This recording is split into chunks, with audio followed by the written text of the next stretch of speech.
Bago ang mundo, simula nakilala kita.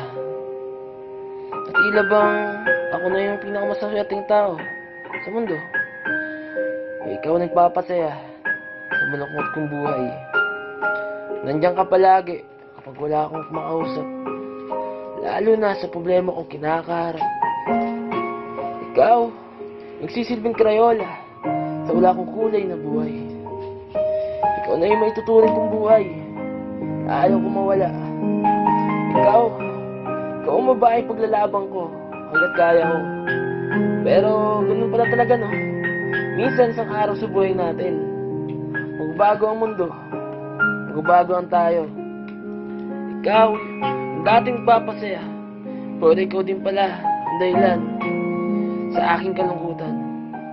Pero ganun na nga lang, tanggapin kahit masakit.